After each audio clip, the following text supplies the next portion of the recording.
දෙතනකල කඳ මුදුනේ මේ තියෙන්නේ එහා පැත්තේ කන්ද. දැන් අපි ඉන්නේ වම් පැත්තේ කඳ මුදුනේ. දකුණු පැත්තේ එකටත් අපි යනවා.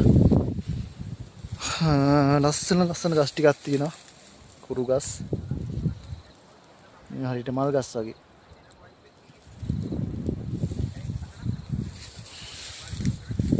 නම තමයි දෙතනකල කඳ මුදුනේ ඉස්කෝලේ යන කාලේ ආවට පස්සේ අද තමයි ආවේ අවුරුදු 20 ගානකට පස්සේ වගේ ඉස්කෝලේ යාළුවෝ එක්කම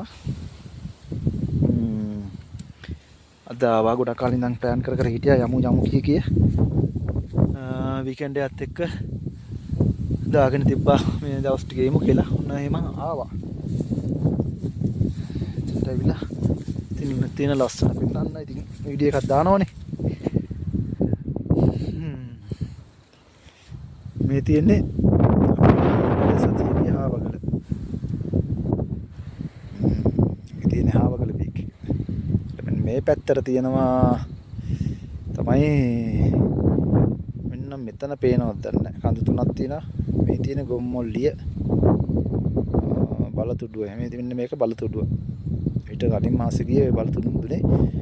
අපි ගිය සතියේ මේ පීක් එකේ අද ඉන්න දෙතනගල ඊගාවට ලබන මාසෙ මෙන්න මේ පීක් එක උඩට යන්න තමයි අයිඩියා එක තියෙන්නේ. බලංගොඩ පෙට්ටිගල. පෙට්ටිගලටත් යන්න තමයි අයිඩියා එක තියෙන්නේ. ලබන මාසේ යන එක. බලමු. කිව්වට යන්න පුළුවන් ඒද බැරි වෙයිද දන්නේ නැහැ. අයිඩියා එකකින් ඉන්නවා. ඩාලෝස් පට්ටම වීඩියෝ එකක් තියෙන මේ පැත්තේ පේන සම්මත වැව. සම්මත වැව පෙනෙයිද ඔයගලන්ට මේ තියෙන්නේ. හින්දිලා තියෙන්නේ ගොඩක්. මේ තියෙන සම්මත වැව. තරකට හම්ම එනකොට එතනින් එහා පැත්තට පේනවා සම්මත වැවත් එක්ක එහා පැත්තේ කූරගල තියෙනවා පේනවද බලන්න.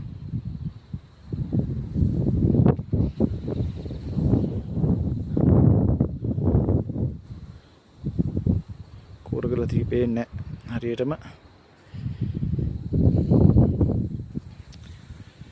එතකොට මේ තියෙන්නේ මෙන්න මෙතන අපේ ඉස්කෝලේ. මේ තියෙන උඩගම මහාවිද්‍යාලයේ බලංගොඩ පින්නවල ඔය පිට්ටනිය ඉඳන් අපි මේ කන්ද තියා අනන්තවත් බලාගෙන ඉඳලා ඇති. ඉස්කෝල් කට් කරලා උදේම බානතන බස් එකේ ඇවිල්ලා මේ කඳු දෙකටම ගිහිල්ලා එකමාර වෙනකොට ආපහු අපි ඉස්කෝලේ ගාවටත් යනවා. ඒ තරම් මොරහල්ලයක් අද නෑ.